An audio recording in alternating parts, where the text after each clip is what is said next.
Hey everybody, it's your old pal Brian Hunt, and welcome to another episode of 60 Seconds of Risk. Today we are coming to you from beautiful Hatberry Country Club in Las Colinas on a gorgeous day.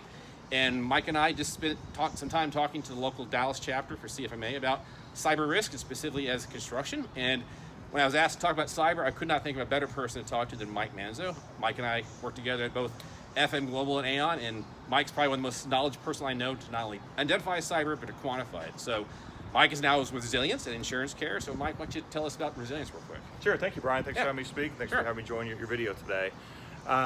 Resilience, we're an MGA. We are backed by Intact, formerly One Beacon.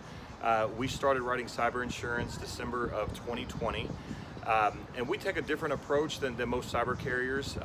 We have a full security team, so we work with our insureds to really help prevent losses in the first place. So, we underwrite the risk, and we look where there could be vulnerabilities, and we can either go on risk with them with maybe restricted coverage if they don't have the best-in-class controls, and our security team works with them to get them to the best-in-class controls and get them better coverage, better pricing, more expansive coverage. So, like, from a similarity from property insurance is like trying to make your company be highly protected risk, because the more resilient you are as a property, the better your rates. And from a cyber perspective, the more resilient you are, the better rates you're going to get, correct? Exactly. It's kind of going back to our old FM Global days. Amen, sir. So very similar approach.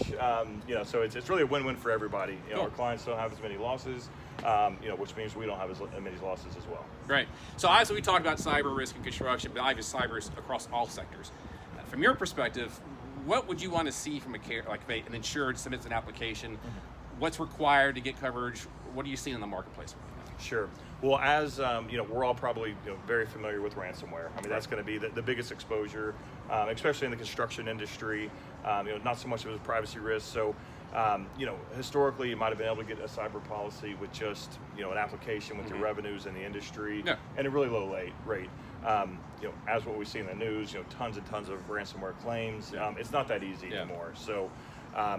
What it's like now is, we look for supplemental data. So we want to look at your ransomware controls. Okay. Do you have multi-factor authentication? Do you have offline backups? How often are you patching? Are you doing phishing training? Do you have any end-of-life exposures? So, all these things, we look at from an underwriting perspective. Sure. We also do external vulnerability scanning as well to see if, if we see anything from the outside that other bad actors could see.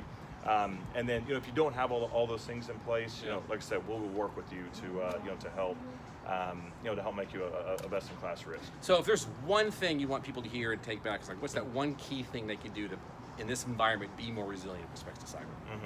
Well, unfortunately, I don't think there's one thing. It's evolving. So of course, there's lots of things that you have to do in order to be resilient. From a control standpoint, I would say, really focus on that multi-factor authentication. For everything, remote access, emails, admin privileged accounts, having security software such as EDR, endpoint detection and response. So that's going to be important. Closing any kind of remote desktop RDP ports. Those are key things from a control standpoint. But also, having plans, knowing what you're going to do when that event does happen. It's not if, but when. So to make you more resilient in your business, to get you back up and running when the event does occur. Amen. Hey, Mike, thanks for joining the show. Appreciate it, guys. I hope you appreciate this information from Mike Manzo. It's obviously a lot. Cyber is pretty big, ain't going away, and he's got a wealth of information. So obviously, hope you enjoyed the show. Please leave any comments behind on LinkedIn. If there's any certain topics or you'd like to be on the show yourself, let me know. You can also subscribe to my channel on YouTube and find these on Twitter as well. Until next time, thanks everybody.